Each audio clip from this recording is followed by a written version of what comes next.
have you back in the squad. You looking forward? You happy to be back in amongst the squad?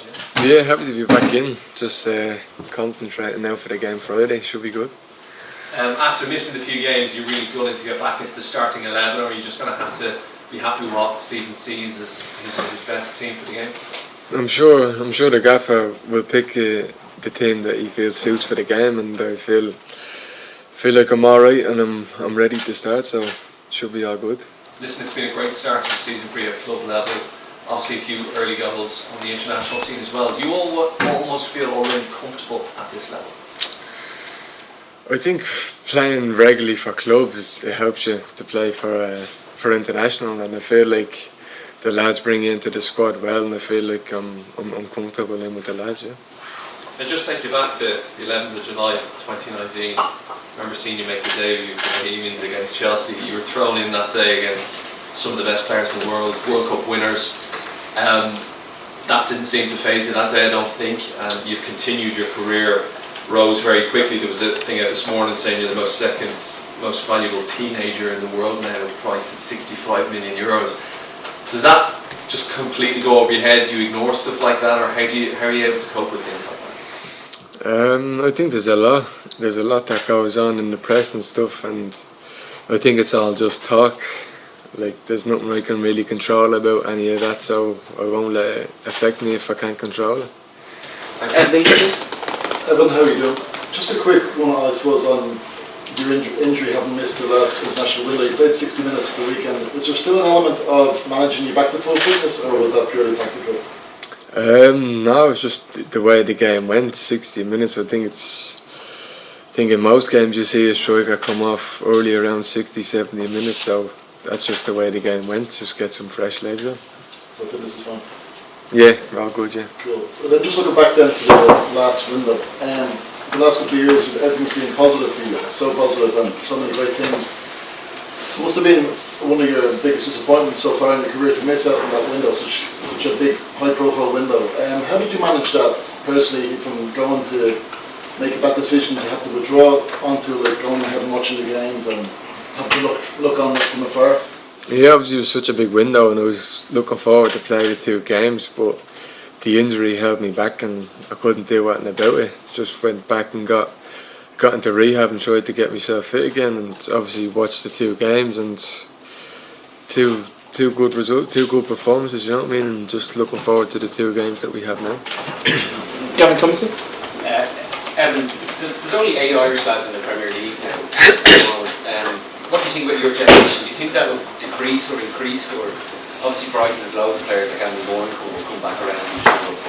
What do you think in the next couple of years? Do you think we'll see players stuck in the Championship or playing Europe, or do you think the number of Irish lads in the Premier League can increase?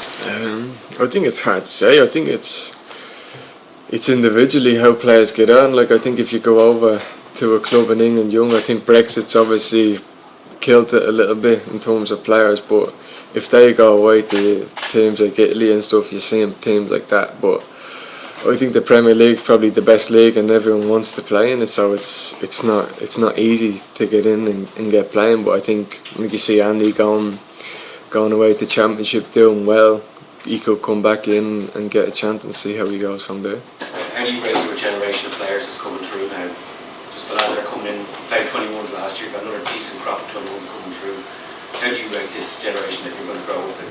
Yeah, I think it's good. Like, we've got a young squad at the minute in the first team, and now we've good players coming through. So just have to wait and see and give everyone a chance.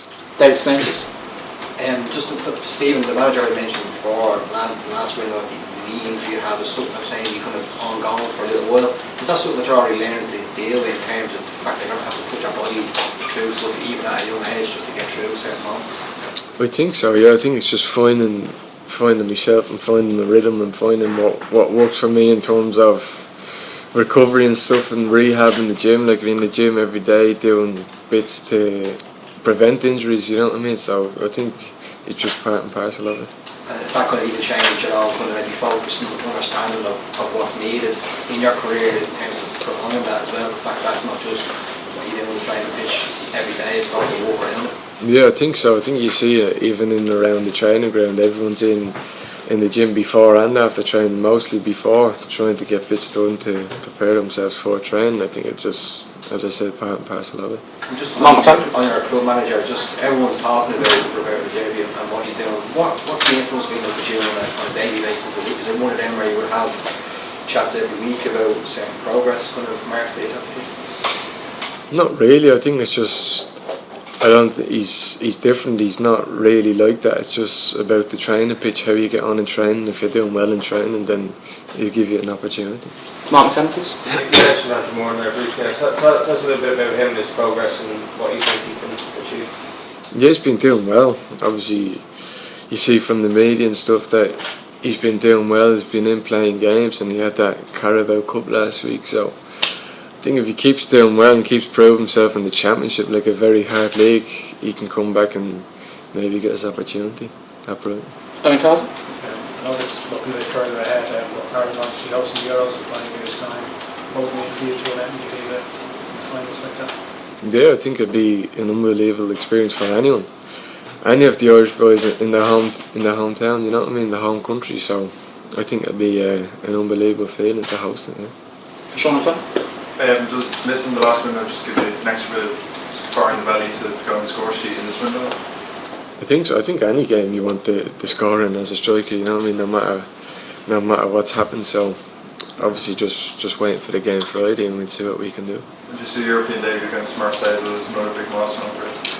Yeah, definitely. It was a good game, good atmosphere. You know, it's a different experience playing away to a country like that where the fans are just mental, you know what I mean, so good experience, yeah.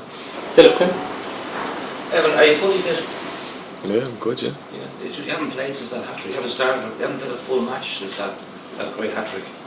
No, I don't think. That's the club decision, is it? Or? Yeah, I think if you see most of the games, I don't think many of the attacking players play 90 minutes, you know what I mean, so at the moment I'm all good. Oh, good. And just looking back, I mean, you were first captain I think last November. Have you been surprised at how your international career has taken off, and do you feel comfortable where you are now?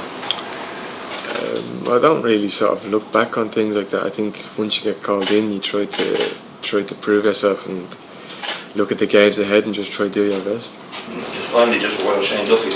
Looks like he probably captained the team. You know him, right? And what's he been like that? Having him back. So they gave you a big hug there last month when he came in. We get to go home a couple of days earlier. But just a word on him and has he been a help to you?